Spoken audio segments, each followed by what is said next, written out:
Hello there, it's your favorite transgender female again. I'm talking about Arian abduction again on YouTube. Well, I'm gonna get some scientific facts that I do know about it, and may answer this to yourself. Number one, would an Arian race go to another planet that they know very little about, like Earth, and abduct us and take us to experiment?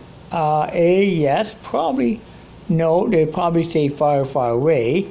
Will observe us from far away to make further contact, cause if they do, it's human ignorance between something that's totally different than what we know, life form, different form of life, and where human know life. Human may look at life as being somebody, black person, colored person, Afro-American, South American, vice versa. They wouldn't look at, they might not see an Aryan life form from a totally different world. They'd be shocked in a way. They'd be shocked, they'd be wondering, okay, what's going on here? Basically. So they'd be very shocked in a way to look at. And for contract could be very disastrous. One that with anyway smart would not even do it. They'd stay far enough away and observe, wait and see how well we get along, and wait and along if we get further enough advanced and time enough, they will make contact, but not with just your average individuals, They might make contact with university astrophysics professors first, before they make contact with anybody else. But make contact with president government and may cloak their ships that can't be seen on radar to prevent detection before anything, then make the president known to scientists and stuff. So eventually, and a few people on Earth would know their presence. Yes, I do know their presence. I really say, yes, I do know their presence. They're probably out there watching. I know they probably far enough away, just enough. I'll wait to see them, but they already monitor social media like YouTube, internet all the time, see what people are. And what, honestly, the truth is, I know this, I don't believe this for years. I believe it deep and down inside. We are not alone in this galaxy, this universe. There are other worlds, and other galaxies, and other planets, other civilizations we haven't even discovered yet. They had discovered us, but we hadn't discovered them. Know what I'm talking about? You get what I'm talking about now. So number two, when they do make contact, get to make contact with professors, and a few Earth people would understand and would make contact with them. Unfortunately, there's some bad Aryans out in our galaxy. The ones that, a real bad one, they already did make contact with disastrous result. They call themselves the Greys. Many people inducted by them. Many people have been taken aboard the ship to conduct human experiments and that. And guess what? I know people, Greys, have done a lot of damage to a lot of human beings on Earth. And trust me, they'll be inducted and had damage done. They even inducted me once. I told them, don't ever do it again. I told them, look, we better get out of here because, people already know of your presence. I told them that, boom. I said, then they won't go near me ever again. Matter of fact is, if I need somebody to duct alien exploration, matter of fact, they had the old bags of water building. I made an arrangement, had them abducted by UFOs, get it? Made really great having them abducted anyway, so there you go. But even so, it's like, you know what? Honestly, we're not alone in the galaxy. And any smart Greys will not do what Greys do. You know what Greys been doing recently? I heard about it. And I did hear about it recently through people who've been abducted, and they abduct them. They experiment, and I took another planet in our galaxy, left him there. humans on other planet there and to fend for themselves. They had to, but unfortunately, there were a couple of races out there that do not want anything to do with it. A couple other races don't want anything to do with it. They picked them up and they brought them back to Earth and beamed, teleported them down back on Earth again where they were. And guess what? Unfortunately, they remember all this and told people, but people don't believe them because they think they're crazy. But because Earth people ain't ready to see an extra, to see a Arian being yet. And you see one, if I seen an being out, I mean honestly, I would stand out. If I do, I would stand out my hand. I would shake my hand and say, "How are you doing, intergalactic traveler?" Say, "How are you doing, intergalactic traveler?" I would shake my hand in peace. I'll be honest and I'll talk nicely to a person because, I mean, I would treat him like he's coming here. I treat him, I shake a hand, "How are you doing, intergalactic traveler?" And I talk about that. Then I'll talk about the great law of peace, where of course the Confederacy, which is the Treaty of Peace. And then I would say to them, where should they go? What should they do? Well, number two, that I wouldn't be afraid to meet them, because they might be different where I look. They might have a gray skin. They might have green skin, blue skin. You know what? They are just a life form. I'm not afraid of that, because you know what? I believe you're not alone out there, see? But he made contact with somebody who don't know what it is, or that they get very afraid. And our own ignorance, another thing why will come. Right now, if they see a UFO in the sky, what happened?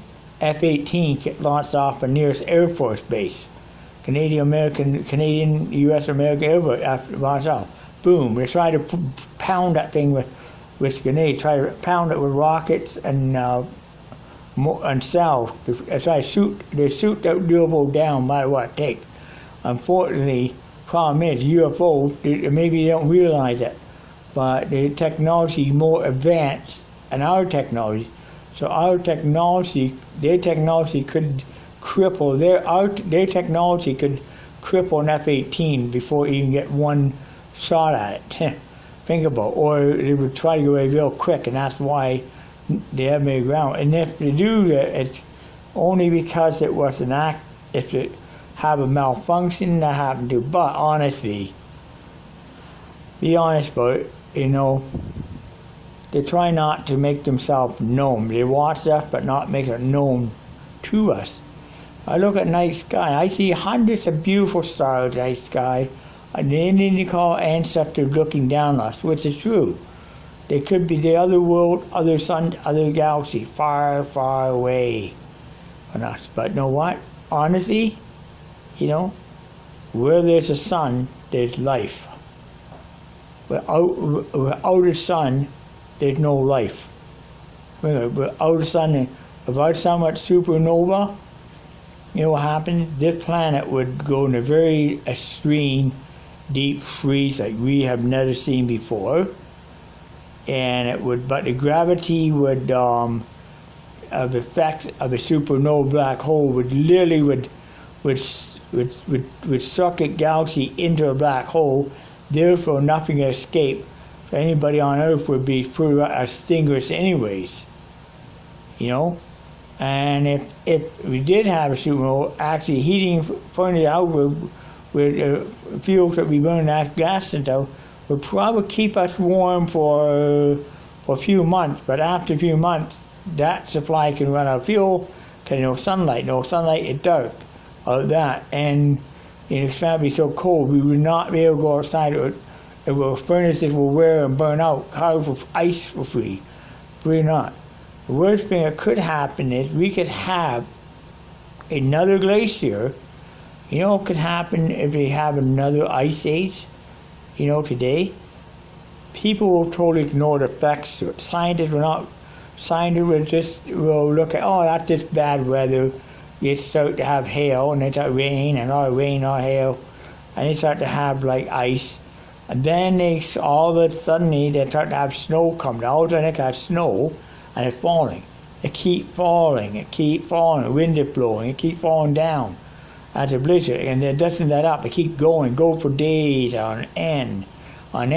They miss a very bad snowstorm. Next thing you know, they have snow up to foot high. Next thing you know, got snow up to about 20 feet high, and next thing, or they keep trying. Next thing you know, that time realize shit, we had another ice age, and I know people cannot even get but they want to get out of here and go down south to Florida, but go down South America. But by that time, it's too late. Everyone will be killed. But when the ice recedes, you know what? This area here will be a very rich resource of petroleum, gas, fuel, anything else. If they're ignorant to this, it's totally blindsided. We won't know that until too late. We'll be dead by the time we know what happened. Because they would think of a bad snowstorm. Think of that one. I know people in the United States or Canadians driving down the interstate going somewhere, and they see a real dark cloud, and they say, oh, that's just a bad thunderstorm. And they don't even bother. They go driving on the highway, going at this, poke the limit, boom, it starts to pour down rain and hail. Boom, the wind starts picking up. And next thing you know, a car gets picked up off the road, thrown into a field, next thing you know, the got your car, and we're trying to keep out, the wind is torting the wheel like crazy, and all of a sudden they end up in a ditch, and then they end up, and they wake up in an emergency room hospital. The car hit by a tornado, because people don't realize the danger involved in that type of weather. But people local in the area, they know the dangers. So even so, it's the ignorance of people. It's human ignorance. I call it human ignorance. Human ignorance towards something that's different. Human ignorance toward the unknown. Even me, sometimes I feel, would I go someplace I've never been before? But that's going outside my comfort zone. Yes, I've done that before, but I don't have ignorance for going somewhere unknown. Would I go in the abandoned mine tunnel? I probably will not do it. Maybe not. I probably would stay out of the mine. I will look at it. I'd probably look inside a little bit with a flashlight, or whether I had on me, a camera or a cell phone, then I back up and leave it right there. I wouldn't go any further than that. You know why? Because there could be a slope in there. There could be a vertical shaft going down deeper drift levels and stuff. So I probably will not do it, because I don't have the right equipment to do it. Probably I leave that up to people like mine exploration. People do mine exploration for people. Guy does it for profit on YouTube. He gets hired by owners of abandoned mines, have own abandoned mines. They get hired by part of U.S. to go in the abandoned mines and do surveys. And what he does, but also he puts on YouTube. So that's the safest way to see abandoned mine, is watching him on YouTube do his work. I mean, that is safe way to see abandoned mines. Watch mine exploration. That's why if I found an abandoned mine, I probably won't go in it. I probably would stay far enough away. I may go far looking at the portal. I might walk a couple feet into it and turn around and walk back out again. Because I do not want to go in there too far. It could be very dangerous. It could cost a lot. And I think that this is being dangerous and not dangerous. And a human ignorant, go in there without proper equipment, you're asking for trouble. You're asking to go out down a shaft, 100-foot shaft. That happened recently in Northern Ontario. So I'm in an abandoned mine. It fall down a very deep mine shaft to bottom. And how long did it take to find them? It took rescuers or firefighters hours and hours to find them. The mining company locked all maps of mines, so they didn't know how far that went down, nothing. And they had to, eventually, they ended up, what they had to do, they did do this. They got smart. They called somebody.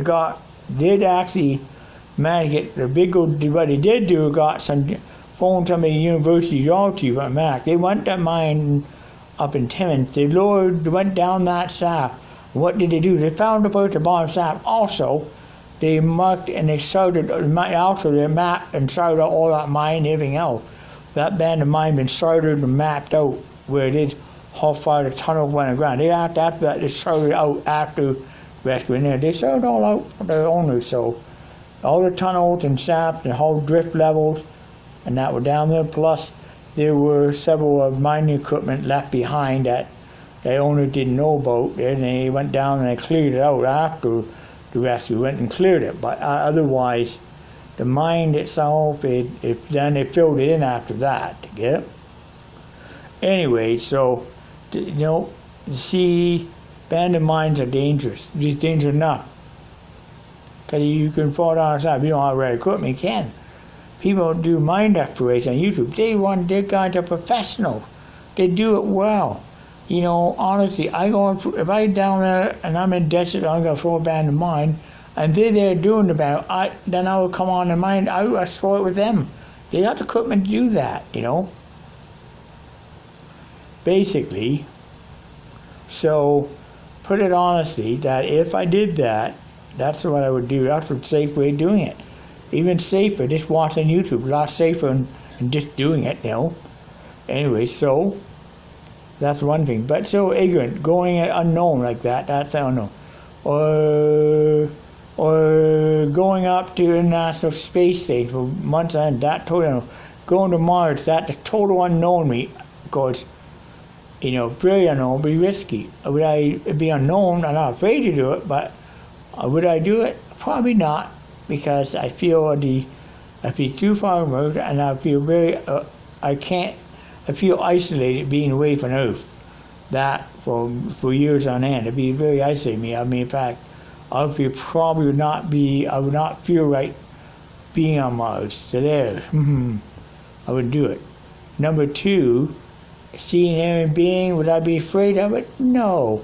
I would treat the alien being like he was as a fellow traveler coming a long ways away. I'd treat him as a guest here. I wouldn't treat him. I wouldn't prop out and do scientific experiment. Well, the people in government like to do that. Old people like to experiment aliens and find out what the physiology like. But you know what? They don't know our physiology. So if I got injured on their planet, I get injured on their planet.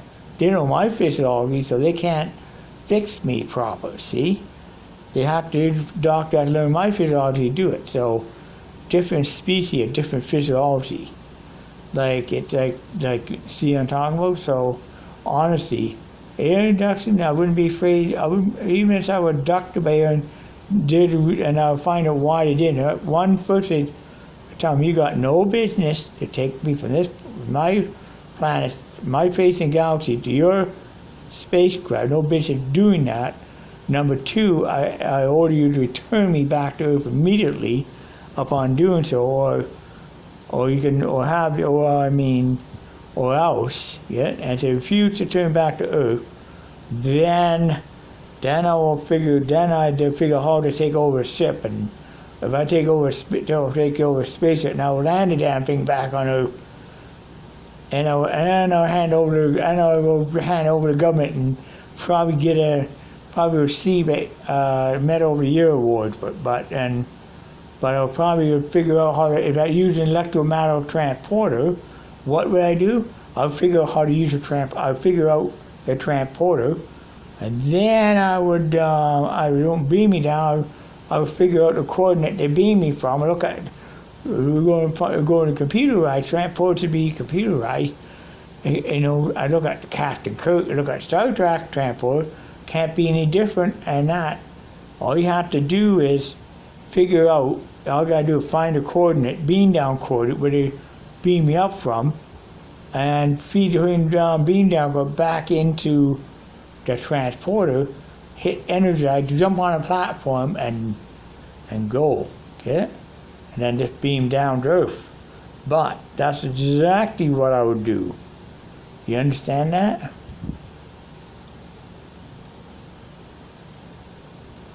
That's exactly what I would do. right there. Meantime, I will set what I will do is set the ship on a course. You know where to? Before I beam down, they would knock out, gas them.